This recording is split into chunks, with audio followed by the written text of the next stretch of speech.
বন্ধুরা, হয়তো ঝিঙে পোস্ত আপনারা অনেকবারই বাড়িতে রান্না করে খেয়েছেন, কিন্তু ঝিঙের এই রেসিপিটি আপনারা অবশ্যই বাড়িতে বানাবেন, একদম নিরামিষ এবং পোস্ত ছাড়াই। দারুণ টেস্টি এই তরকারিটি আপনারা গরম গরম ভাতের সঙ্গে পরিবেশন করতে পারেন অথবা রুটির সঙ্গেও খেতে পারেন। তার জন্য প্রথমে ঝিঙে ভালোভাবে ছাড়িয়ে নিয়ে ছোট ছোট করে কেটে নিতে হবে। এই সময় অবশ্যই টেস্ট করে দেখে নেবেন যাতে ঝিঙেগুলো তেতো না থাকে, তাহলে কিন্তু পুরো তরকারিটাই তেতো হয়ে যাবে। জলের মধ্যে ঝিঙেগুলো রেখে দেব। এরপর আমরা বেশ কিছু আলু ছোট ছোট করে কেটে নিয়েছি। এখন ওভেনে কড়া গরম করে নিয়ে তাতে 1 টেবিল চামচ ছাড়ানো চিনেবাদাম এবং 1 টেবিল চামচ সাদা তিল হালকা আঁচে রোস্ট করব। চিনেবাদাম এবং তিল আস্তে আস্তে করে কম আঁচে রোস্ট করে নিতে হবে।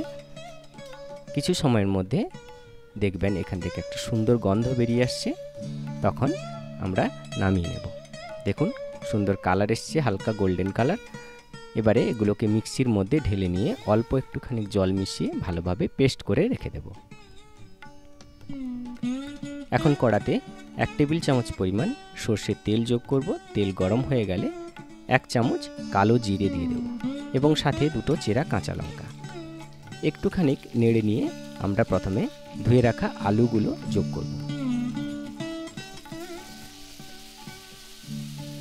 প্রথমেই এই আলুগুলোকে কষিয়ে নেব।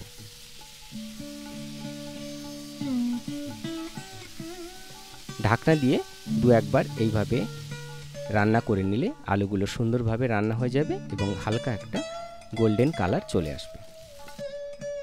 এই অবস্থায় আমরা ঝিঙে যোগ করব। ঝিঙে দিয়ে স্বাদ মতো লবণ দেব এবং সাথে অল্প একটুখানি হলুদ দিচ্ছি। পোস্ততে অনেকেই হলুদ পছন্দ করেন না, তাই আপনারাও হলুদটা স্কিপ করতে পারেন। সব কিছু একসঙ্গে ভালোভাবে মিশিয়ে নেব এবং কিছু সময় রান্না করব। কিছু সময়ের মধ্যে ঝিঙে জল ছাড়তে শুরু করবে, এই জলেই রান্নাটা করতে হবে।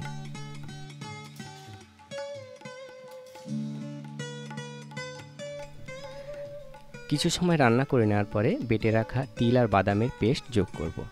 আলাদা করে তরকারিতে জল দেওয়ার কোনো দরকার নেই, ঝিঙে থেকে যে জল বেরিয়ে আসবে সেই জলেই পুরো রান্নাটা হয়ে যাবে। এবারে সব কিছু খুব ভালোভাবে মিশিয়ে নিতে হবে এবং আরও 3 থেকে 4 মিনিট রান্না করে নিলে আলু আর ঝিঙে খুব ভালোভাবে সেদ্ধ হয়ে যাবে। তরকারিটা এইরকম মাখা মাখা রাখবেন, খেতে খুব ভালো লাগবে। এর মধ্যে আমি একটা তাওয়াতে করে কিছুটা নারকেল কোড়া ড্রাই করে নিয়েছি। দেখুন, এখন 1 থেকে 2 চামচ সর্ষের তেল যোগ করব এবং ড্রাই করে রাখা এই নারকেলের কোড়াগুলো যোগ করব। আপনারা চাইলে ড্রাই নাও করতে পারেন।